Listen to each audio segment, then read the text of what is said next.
মহিলারা তালিম বা তাবলীগের জন্য ঘর থেকে বের হয় তা কতটুকু জায়েজ? মহিলারা তারাও ইসলামের কথা মানুষকে বলবেন। আল্লাহ তাআলা কোরআনে কারীমে বলেছেন, আল মুমিনুনা ওয়াল মুমিনাত বা'দুহুম আউলিয়াউ বা'দ বা'দুহুম আউলিয়াউ বা'দ ইয়া'মুরুনা বিল মা'রুফ ওয়া ইয়ানহাউনা আনিল মুনকার। মুমিন পুরুষ আর মুমিন নারী, মুসলমান পুরুষ এবং নারী একে অন্যের পরিপূরক। তারা উভয়েই সৎ কাজের আদেশ দিবে, অসৎ কাজের বাধা প্রদান করবে। একজন মানুষকে ভালো কাজের কথা আপনি যেমন বলবেন, আপনার স্ত্রীও বলতে হবে, আপনার মাও বলতে হবে, আপনার বোনও বলতে হবে, মহিলারাও বলবেন। কিন্তু তাদের বলার পরিধি একরকম, আমাদের বলার পরিধি আরেক রকম। তারা তাদের মধ্যে বলবে, মহিলাদেরকে বলবে, বাচ্চাদেরকে বলবে, পরিচয়দেরকে বলবে। কিন্তু দাওয়াতের কাজের জন্য, ইসলাম প্রচারের জন্য, তালিমের জন্য বাসা থেকে তারা যদি বের হয়ে যান, সেক্ষেত্রে প্রথম শর্ত হলো এত কাছাকাছি যাবেন যে সফরের দূরত্ব হবে না, এবং দ্বিতীয় শর্ত হলো তাদের অভিভাবক, স্বামী হোক বাবা হোক, তাদের অনুমতি সাপেক্ষে যাবেন। তারা বাধা দিলে যাবেন না, কারণ তার জন্য এই যাওয়াটা ফরজে আইন না। ইসলাম কোনটাকে কতটা গুরুত্ব দিয়েছে এটা বুঝতে হবে। আপনি আপনার নিজের জায়গায় বসে দাওয়াতের কাজ করেন, মোবাইলে করতে পারেন, নেটে করতে পারেন, ডাইরেক্ট যাদেরকে পান তাদেরকে করতে পারেন, সেটা আপনি করেন। ওই বাহিরে আরেক গ্রামে গিয়ে, আরেক বাড়িতে গিয়ে করাটা আপনার জন্য শরীয়ত ফরজে আইন করেন এই মহিলা হিসেবে। আপনি সেটা করতে গিয়ে অভিভাবককে কোনো পাত্তা দিচ্ছেন না, কথা শুনছেন না, তাহলে আপনি এটা ইসলামের অনুসরণ করছেন না, আপনার নফস এবং প্রবৃত্তির অনুসরণ করছেন। অনেক মহিলারা আছে এগুলো বুঝে না। আবার আজকাল তো বাইরে হয়েছে এক জেলা থেকে আরেক জেলায় ইসলাম প্রচারে চলে যায় মাহরাম ছাড়া। মাহরাম ছাড়া হজ করা পর্যন্ত জায়েজ নাই, উমরা করা পর্যন্ত জায়েজ নাই। সেখানে কিসের ইসলাম প্রচারের জন্য আপনি আরেক এলাকায় চলে যাচ্ছেন? তো এগুলো লক্ষ্য রেখে যদি মহিলারা দাওয়াতের কাজ করেন, তালিমের কাজ করেন, কোনো অসুবিধা নাই। এরপরে প্রশ্ন হলো, সকালে ফজরের নামাজের পরে ঘুমানো যাবে কিনা? ফজরের পরের ঘুমের যদি ফতোয়া দেই, তাহলে বেশিরভাগ লোকই তো এখানে আসামির কাঠগড়ায় দাঁড়ায় যায়। ফজরের পরে বেশিরভাগ মানুষের ঘুমের অভ্যাস না। মাহফিলের মৌসুমে আমি পারি না, কিন্তু মাহফিলের মৌসুম বাদে বাকি সময় আমার বাসায় আমি আমার পরিবারের সদস্যদেরকে চেষ্টা করি রাত 10টার ভেতরে বিছানায় চলে যাওয়া। এটা আজকাল সোনার হরিণ হয়ে গেছে। আমরা রাতে 12টার আগে গ্রামের মানুষও শোয় না। আজকে যদি বিছানায় যাইও আমরা 11টায়, 1 ঘন্টা আমরা মোবাইলে মুনাজাত করি। মোবাইলের মুনাজাত বুঝেননি আপনারা? এই দুই হাতে বসে ফেসবুক ইউটিউব টিপতেছেন, দেখতেছেন, মনে হয় যে আপনি মুনাজাত করতেছেন শুয়ে শুয়ে। এই মুনাজাত করতে করতে মোবাইল ঘুমের চোটে মুখের উপরে পড়ার আগ পর্যন্ত রাখে না অনেকে, ঠিক না বেঠিক? এরপরে মোবাইলে কি দেখছে কি না দেখছে এসব জল্পনা করতে করতে আর ঘুম আসে না। 12টা 1টা 2টা বেজে যায়। এরপরে ফজরের সময় শয়তান হাত পা টিপে ঘুম পাড়ায় দেয়। ফজরের পরে তার না ঘুমা উপায় নাই, কারণ রাত্রে ঘুমাইছে 3 ঘন্টা 4 ঘন্টা মাত্র। মনে রাখবেন, ইসলাম যে লাইফস্টাইল দিয়েছে, এই লাইফস্টাইলের মধ্যেই আমাদের কল্যাণ আছে। করোনা যখন, প্যান্ডামিক যখন চরম পর্যায়ে, তখন একটা তথ্য আমাদের মাঝে প্রচুর পরিমাণে শেয়ার হয়েছে যে শরীরের রোগ প্রতিরোধ ক্ষমতা বৃদ্ধি করা ছাড়া করোনার থাবা থেকে বাঁচা কঠিন। তাহলে রোগ প্রতিরোধ ক্ষমতা কিভাবে বৃদ্ধি করা যাবে, তার জন্য অনেক আমলের কথা, অনেক করণীয় কথা ডাক্তার সাহেবরা আমাদেরকে বাতাইছেন। এর ভিতরে একটা করণীয় হলো রাতে তাড়াতাড়ি ঘুমানো।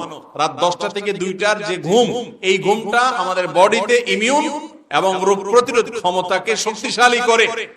তো নবীজি সাল্লাল্লাহু আলাইহি সাল্লাম এই জন্যই তো বলেছেন যে রাতে এশার নামাজের পরে আর আলাপ সালাপ নয়। এই যে ওয়াজ মাহফিল আমরা করি, এই মাহফিলগুলো গভীর রাত পর্যন্ত করা, এটাও সুন্নাহ পরিপন্থী কাজ। যত দ্রুত সম্ভব মাহফিল শেষ করা উচিত, কারণ রাতে দেরি করে মাহফিল থেকে গেলে ফজর নামাজ পড়তে কষ্ট হবে, ফজর পরে আবার ঘুমানো লাগবে।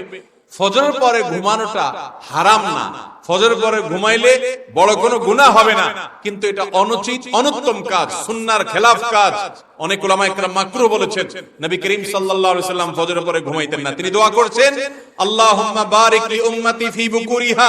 নবীজির দোয়া কাদের জন্য? যারা সকালবেলা কাজ করে, সকালবেলা যারা জেগে থাকে। তিনি দোয়া করেছেন, আল্লাহ আমার উম্মতের জন্য সকালবেলার সময়টাতে আপনি বরকত দিবেন। এই জন্য যে ছাত্র সকালে পড়ে, যে ব্যবসায়ী সকালে ব্যবসা করে, যে কর্মজীবী সকালে কাজ করে, তার জীবনে বরকত নেমে আসে। দুপুরে ঘুমের কথা নবীজি সাল্লাল্লাহু আলাইহি সাল্লাম বলেছেন। এখন আমাদের সমাজে দুপুরে ঘুম নেই, সকালে ঘুম আছে। যখন ঘুমানো যাবে না তখন আমরা ঘুমাই, যখন ঘুমাইতে বলে তখন আমরা জেগে থাকি। অর্থাৎ কোরআন হাদিস যা বলে হুবহু তার উল্টা করি। এই জন্য আমাদের দুনিয়ার জীবনে উন্নতি নাই। ভাইরা আমার, রাতে তাড়াতাড়ি ঘুমের অভ্যাস করতে হবে। আমি প্রায় সময় বলি এই আমলটা বড় কঠিন হয়ে গেছে, আমাদের সবার জন্য এটা তিতা করলা টাইপ আমল হয়ে গেছে। আমরা অন্য অনেক আমল করতে রাজি আছি, রাতে তাড়াতাড়ি শুইতে চেষ্টা করবো তো ইনশাআল্লাহ। এরপরে প্রশ্ন হলো নামাজ না পড়লে কি হয়? নামাজ না পড়লে কি হয়, কি উত্তর দিব বলেন? নামাজ না পড়লে ঈমান নিয়ে টানাটানি শুরু হয়। নামাজ না পড়লে কি হয় ভাই? ঈমান নিয়ে টানাটানি কিভাবে শুরু হয় বুঝাবো। অনেক ইমামদের মতে যে ঠান্ডা মাথায় ইচ্ছাকৃতভাবে মুসলমান হয়েও নামাজ পড়ে না, সে ইসলাম থেকে বের হয়ে যায়, খারিজ হয়ে যায়। অনেক ইমামদের মত এটা। ইমাম আজম আবু হানিফা রাহিমাহুল্লাহ সহ অন্য অনেক ইমামের মত হলো, যদি সে নামাজ না পড়ে কিন্তু তার মধ্যে অপরাধ বোধ আছে, সে নামাজ না পড়ার কারণে লজ্জা শরম ভিতরে ভিতরে আছে, পড়া উচিত সেটা মনে করে, তাহলে সে কাফের হবে না। তাহলে নামাজ না পড়লে ইমামদের ইখতিলাফ আছে যে ঈমান আছে না নাই, ঈমান নিয়ে টানাটানি শুরু হয়ে গেল না? তো নামাজ না পড়লে ঈমান নিয়ে টানাটানি শুরু হয়। কিন্তু আমাদের বাংলাদেশের মানুষের ঈমান এত মজবুত, এত শক্ত, বলে যে নামাজ না পড়লে কি হয়েছে, ঈমান আছে। একে তো চোর, আবার বড় গলা, নামাজ পড়ে না এক অপরাধ করে, আবার বড় গলা করে যে নামাজ না পড়লে কি হয়েছে, ঈমান আছে। ভাইরা আমার, ওমর রাদিয়াল্লাহু তাআলা বলেছেন লা হাজ্জা ফিল ইসলাম লিমান তারাকাস সালাহ, যেই মুসলমানের সন্তান, যে মুসলমান নামাজ পড়ে না, ইসলামে তার কোনো ভাগ নাই, হিস্সা নাই, নাম নিশানা নাই। কত বড় কথা। সাহাবায়ে কেরাম তাদের যুগে বেনামাজিকে কাফের মনে করতেন, যে মসজিদে আসে তাকে নামাজি বলতেন, যে মসজিদে আসে না সে বেঈমান, কারণ তখন কোন মুসলমান মসজিদে না এসে থাকতো না, এমনকি মুনাফিকও মসজিদে আসতো। অথচ আজ মুসলমানের সন্তান মসজিদে যায় না। আল্লাহ আমাদেরকে বুঝার তৌফিক দান করুন। বিয়ের পর মেয়ের বাপের বাড়ি থেকে মেয়েকে স্বর্ণ গিফট করা এবং ফার্নিচার দেওয়া, এটা ইসলামী দৃষ্টিতে কতটুকু জায়েজ? বাপ যদি তার মেয়েকে হাদিয়া উপঢৌকন দেয় তাহলে এটা তো জায়েজ হতেই পারে, কিন্তু এখানে একটা ঘাপলা আছে। ঘাপলা হলো, আমাদের সমাজে বেশিরভাগ পরিবারে বাবা মা তার মেয়ের বিয়েতে মেয়েকে ফার্নিচার দেয়, স্বর্ণ গহনা দেয়, অন্য যা কিছু দেয়, এগুলো সবগুলো দেয় হলো মেয়ের শ্বশুরবাড়ির লোকদের মনোরঞ্জনের জন্য, তাদেরকে খুশি করার জন্য, মেয়েটার সুখের জন্য। কারণ এগুলো না দিলে ওই মেয়ের শ্বশুর বাড়ির মহিলারা, পুরুষরা তাকে খোঁচাখুচি করবে, তার মুখটা ছোট থাকবে, সেজন্য বাধ্য হয়ে দেয়। এটাকে যদি আপনি উপঢৌকন বলেন, আমি বলবো এই সিচুয়েশন তৈরি করে শ্বশুর বাড়ি থেকে যে সমস্ত পুরুষেরা বিভিন্ন হাদিয়া নামক এই সব জিনিস আদায় করে, সেগুলো হাদিয়া নয়, সেগুলো যৌতুক।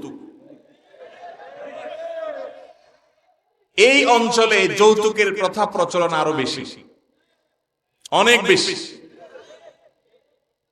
এই আশেপাশের জেলাগুলো বলেন, এমনকি চট্টগ্রাম, সিলেট, এই এলাকাগুলোতে দেশের এই বিরাট একটা অংশে যৌতুকের অভিশাপ ঘরে ঘরে। বলে যে ফ্রিজ তো আসলে আমার দরকার নাই, আপনার মেয়েরই তো একটু ঠান্ডা খাওয়ার জন্য দরকার। মোটরসাইকেল তো আসলে আমার ছেলের তো দরকার নাই, ও সাইকেলেই চলতে পারে, কিন্তু আপনার মেয়েকে নিয়ে ঘুরতে হলে তো মোটরসাইকেল লাগে। তো এইসব তাল বাহানা করে যারা যৌতুক চায়, আমি তাদেরকে বলি যৌতুক চাওয়ার চাইতে একটা ভাঙা থালা নিয়ে রাস্তায় বসেন। যারা মেয়ের বাপের বাড়ি থেকে যৌতুক আশা করেন, ঘুরাইয়া ফিরাইয়া বিভিন্ন রকমের বুদ্ধি করে, কৌশল করে মেয়ের বাপের বাড়ি থেকে এটা সেটা আদায় করেন। আমের সিজনে আম, কাঁঠালের সিজনে কাঁঠাল, রমজান আসলে ইফতারি, তারপরে আপনার ঈদের সময় সেমাই চিনি, কোরবানির ঈদের সময় ছাগল। আরে বাপরে বাপ, এর চাইতে বড় ছোট লোক আল্লাহর জমিনে আরেকটা নাই। এই দুনিয়াতে সবচেয়ে নিচু মাপের ছোট লোক যদি দেখতে চান তাহলে যৌতুকখোরদেরকে দেখবেন, এদের চেয়ে বড় ছোট লোক আর নাই। কেন বলছি কথাটা? অল্প দুঃখে বলি নাই, শুনেন। একটা মেয়েকে, আপনি যে মেয়েটাকে বিয়ে করে আসছেন, এই মেয়েটা কি বাতাসে বড় হয়ে গেছে? জন্মের পর থেকে তার বাপ মা তাকে তিল তিল করে শত শত হাজার হাজার টাকা তার পিছনে